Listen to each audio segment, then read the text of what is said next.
KSG news for aspirants की शुरुआत biodigester तकनीक पर एक्सप्लेनर के साथ। Maharashtra metro rail corporation limited यानी महा मेट्रो ने पुणे मेट्रो रेल में ह्यूमन वेस्ट और रिसाइकलिंग वाटर की खपत के लिए बायोडाइजेस्टर तकनीक को अपनाने के लिए DRDO के defence research and development establishment यानी DRDE के साथ एक समझौते पर हस्ताक्षर किए हैं।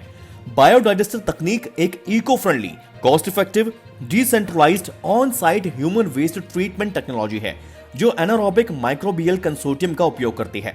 DRDE द्वारा विकसित बायोडाइजेस्टर तकनीक कन्वेंशनल सैनिटेशन टेक्निक्स के लिए एक एफिशिएंट और इकोनॉमिक ऑन साइट ऑल्टरनेटिव है। It has proved effective in wide geoclimatic conditions by tweaking the design.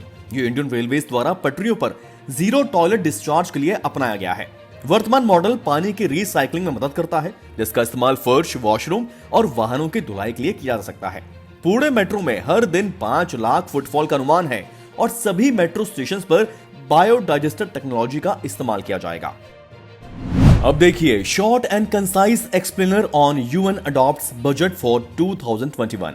America Israel के विरोध के बीच मंजूर हुआ संयुक्त राष्ट्र का 3.2 अरब डॉलर का बजट। यह संयुक्त राष्ट्र के महासचिव एंटोनियो गुटेरेस द्वारा प्रस्तावित बजट से ज्यादा है। दक्षिण अफ्रीका में 2001 में हुए एक सम्मेलन के निष्कर्षों को लेकर एक समारोह आयोजित करने का बजट शामिल करने के मुद्दे पर ट्रंप सरकार और इजराइल ने इसका विरोध किया था। संयुक्त राष्ट्र के नियमित परिचालन बजट को सामान्यतः क्रिसमस से पहले आम सहमति से मंजूरी दे दी जाती है। हालांकि इस साल लगातार बातचीत टलने से नव वर्ष की पूर्व संध्या तक बजट पर सहमति टलती गई। अमेरिका ने मतभेदों के चलते बजट पर सहमति के लिए मतदान कराने की मांग की। ट्रंप सरकार और इजराइल का कहना था कि ये इजराइल विरोधी और यहूदी विरोधी है। मतदान में 167 बनाम 2 के मत विभाजन से बजट मंजूर कर दिया गया। इसके खिलाफ सिर्फ अमेरिका और इजराइल ने ही वोट किया। संयुक्त राष्ट्र में अमेरिका की राजदूत केली क्राफ्ट ने इसकी आलोचना की। उन्होंने संयुक्त राष्ट्र के ऊपर नफरत की विरासत को बढ़ावा देने और इजराइल विरोधी रुख अपनाने का आरोप लगाया। चलिए डिफेंस से जुड़ी एक खबर का रुख करते हैं। भारत और इजराइल ने बनाया मिसाइल डिफेंस सिस्टम, जानिए इसकी खासियत। भारत ने इजराइल के साथ मिलकर मीडियम रेंज वाले एयर मिसाइल डिफेंस सिस्टम का सफल परीक्षण किया है। MRSAM यानी medium range surface to air missile defence system दोनों देशों की युद्ध क्षमताओं में इजाफा करेगा। यह परीक्षण पिछले हफ्ते किया गया है। मंगलवार को इजराइल एरोस्पेस इंडस्ट्री यानी IAI की तरफ से इस बारे में जानकारी साझा की गई। आइए अब समझते हैं MRSAM की खासियत के बारे में। MRSAM एक advance air and missile defence system है। ये जमीन से आसमान तक वार करने वाला एक मीडियम रेंज मिसाइल है। रक्षा विशेषज्ञों का कहना है कि 50 से 70 किलोमीटर की रेंज में इस मिसाइल से दुश्मन के एयरक्राफ्ट को मार गिराया जा सकता है। MRSAM को इजराइल एरोस्पेस इंडस्ट्री और भारत के defence research and development organisation यानी DRDO ने संयुक्त रूप से तैयार किया है। दोनों संस्थानों के साथ कुछ अन्य रक्षा कंपनियां भी इस प्रोजेक्ट का हिस्सा रही हैं। भारतीय सेना के तीनों प्रमुख अंग यानी थल सेना, वायुसेना और नौसेना में इस एयर डिफेंस मिसाइल सिस्टम का इस्तेमाल किया जाना है। इजराइल की डिफेंस फोर्स भी इसका उपयोग करेगी। ये सिस्टम बेहद आधुनिक है। इसमें एडवांस फेज्ड आर्रे रडार शामिल है। साथ ही इसके अंदर कमांड कंट्रोल, मोबाइल लॉन्चर्स और एडवांस इंटरसेप्टर्स भी लगाए गए हैं। MRSAM Air and Missile Defense System is a cutting-edge, innovative system that once again has proven its advanced capabilities against a variety of threats. Test के दौरान जमीन से mobile launcher के जरिए मिसाइल छोड़ा गया था, जिसने एकदम सटीक निशाने पर अपने टारगेट को हिट किया। दोनों देशों के बीच कूटनीतिक संबंध काफी मजबूत रहे हैं। ऐसे में रक्षा के क्षेत्र में भारत और इजराइल की ये नई उपलब्धि दोनों ही देशों को मजबूती प्रदान करेगी और दुश्मन के हवाई हमले से सुरक्षा भी मिलेगी। ये मिसाइल सिस्टम कई मायनों में खास है। ये परीक्षण भारत और इजराइल के मजबूत रिश्तों का भी एक सबूत है। अगला न्यूज एनालिसिस है नील नदी पर बन रहे बांध और उससे जुड़े विवाद पर। इथियोपिया, सूडान और मिस्र ने अफ्रीका के हॉर्न में grand Ethiopian Renaissance dam hydro power project पर अपने दशक भर के जटिल विवाद को सुलझाने के लिए बातचीत फिर से शुरू करने पर सहमति व्यक्त की है। सूडान द्वारा बातचीत के बहिष्कार करने के 6 हफ्ते बाद बातचीत का नया दौर शुरू हुआ है। बांध पर विवाद क्यों है, ये समझ लीजिए। नील नदी अफ्रीका की सबसे लंबी नदी 1 दशक पुराने जटिल विवाद के केंद्र में रही है, जिसमें कई देश शामिल हैं जो नदी के जल पर निर्भर हैं। नील नदी इथियोपिया से होकर मिस्र और सूडान में आती है। 1 दशक पहले इथियोपिया ने नील पर बांध बनाने की शुरुआत की थी। इस विवाद में सबसे आगे इथियोपिया और मिस्र हैं, जबकि सूडान ने खुद को इस मुद्दे पर घसीटा हुआ पाया है। नील नदी का मुख्य जलमार्ग युगांडा, दक्षिण सूडान, सूडान और मिस्र से होकर गुजरता है और इसका ड्रेनेज बेसिन पूर्वी अफ्रीका के कई देशों से होकर गुजरता है, इसमें इथियोपिया भी शामिल है, जहां पर यह बांध बनाया जा रहा है।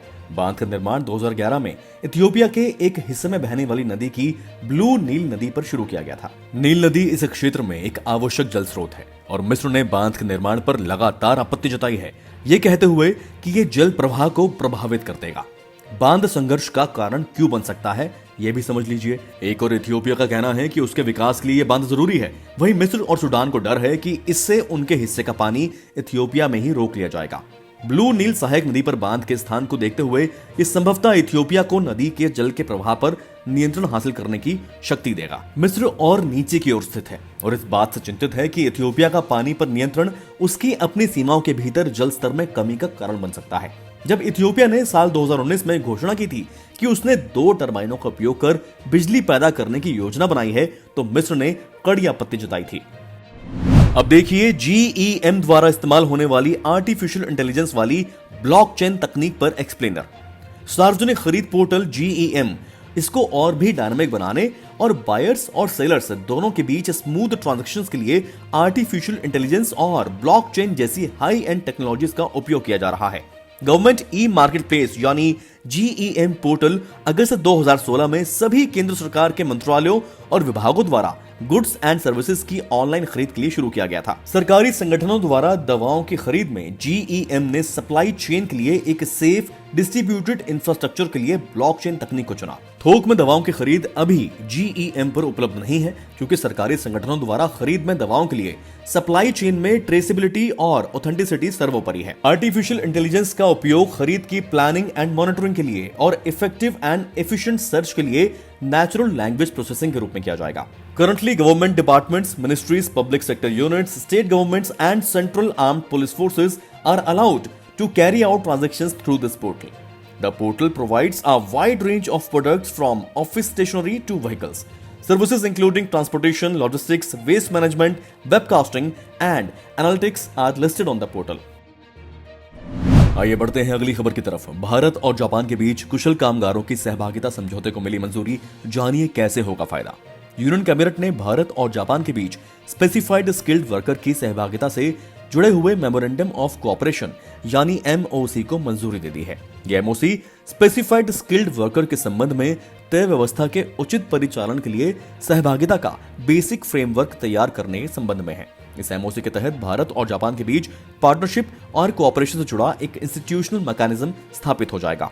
इसके तहत जापान में 14 स्पेसिफाइड सेक्टर्स में काम करने के लिए ऐसे स्किल्ड इंडियन वर्कर्स को भेजा जाएगा जिन्होंने रिक्वायर्ड स्किल क्वालिफाई करने के साथ जापानी भाषा की परीक्षा भी पास कर ली है। इसमें कहा गया है कि इन इंडियन वर्कर्स को जापान सरकार की ओर से स्पेसिफाइड स्किल्ड वर्कर नाम की एक नई सामाजिक स्थिति यानी न्यू स्टेटस ऑफ रेजिडेंस प्रदान किया जाएगा।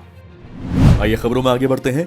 नौकरी में महिला आरक्षण पर सुप्रीम कोर्ट का बड़ा फैसला, कहा सभी के लिए सामान्य श्रेणी, इसमें मेरिट ही आधार। सुप्रीम कोर्ट ने महिलाओं के आरक्षण पर अहम व्यवस्था देते हुए कहा है कि अगर कोई आरक्षित वर्ग की महिला सामान्य वर्ग के लिए तय कट ऑफ अंक से ज्यादा लाती है तो उसे सामान्य वर्ग में जाने का हक है, यानी वह महिला उम्मीदवार सामान्य वर्ग में गिनी जाएगी, उसे आरक्षित वर्ग में नहीं गिना जाएगा। शीर्ष अदालत ने फैसले में कहा कि ओपन कैटेगरी सभी के लिए है, उसमें आरक्षित वर्ग के लोग भी आते हैं और ओपन कैटेगरी में सिर्फ मेरिट ही आधार होता है। सुप्रीम कोर्ट ने महिलाओं के मामले में वर्टिकल यानी सामाजिक पिछड़ेपन के आधार पर आरक्षण और हॉरिजॉन्टल यानी महिला, भूतपूर्व सैनिक आदि को दिए जाने वाले विशेष आरक्षण के फंसे पेच को सुलझाते हुए ये व्यवस्था दी है। कोर्ट ने उत्तर प्रदेश सिपाही भर्ती में सामान्य वर्ग की कट ऑफ से ज्यादा अंक लाने वाली अन्य पिछड़ा वर्ग यानी OBC की आरक्षित वर्ग की महिला उम्मीदवार को नौकरी पर रखने का आदेश दिया है। मालूम हो कि पुरुषों के मामले में पहले से ही व्यवस्था है कि अगर आरक्षित वर्ग का पुरुष उम्मीदवार सामान्य वर्ग की तय कट ऑफ और मेरिट में ज्यादा अंक लाता है तो उसे सामान्य वर्ग का माना जाएगा, लेकिन महिलाओं के बारे में अभी तक इस तरह की कोई स्पष्ट व्यवस्था नहीं थी। आइए अब बात करते हैं बर्ड फ्लू से जुड़ी खबर की। देश में गहराते बर्ड फ्लू या एवियन इन्फ्लुएंजा के संकट को देखते हुए केंद्र सरकार ने सभी राज्यों के लिए एडवाइजरी जारी कर पक्षियों की संदिग्ध मौत पर नजर रखने को कहा है। इससे संक्रमित लोगों में से आधे से ज्यादा लोगों की मौत हो जाती है, जबकि कोरोना से संक्रमित लोगों में मरने वालों की दर करीब 3% है। इसलिए बर्ड फ्लू को लेकर देश के कई राज्य अलर्ट हो चुके हैं। भारत सरकार के मुताबिक राजस्थान, मध्य प्रदेश, हिमाचल प्रदेश और केरल में बर्ड फ्लू की पुष्टि हो चुकी है। केरल, हिमाचल प्रदेश, राजस्थान और मध्य प्रदेश में हजारों की संख्या में पक्षियों की मौत हुई। इसकी शुरुआत दिसंबर महीने के आखिर में हुई थी। एवियन इन्फ्लुएंजा और bird flu is a highly contagious viral disease caused by influenza type A viruses, which generally affects poultry birds such as chickens and turkeys. There are many strains of the virus. Some of them are mild and may merely cause a low egg production or other mild symptoms among chickens, while others are severe and lethal.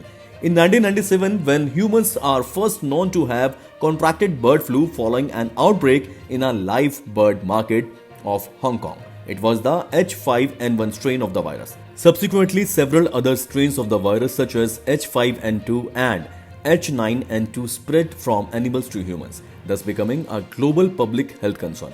Generally, people coming in close contact with infected alive or dead birds have contracted the H5N1 bird flu, and it does not usually spread from person to person. KSG news for aspirants में आज के लिए इतना ही। अगर आपने इस channel को subscribe अभी तक नहीं किया है तो प्लीज कर लें ताकि कोई भी इंपॉर्टेंट वीडियो आपसे मिस ना हो जाए। Thank you.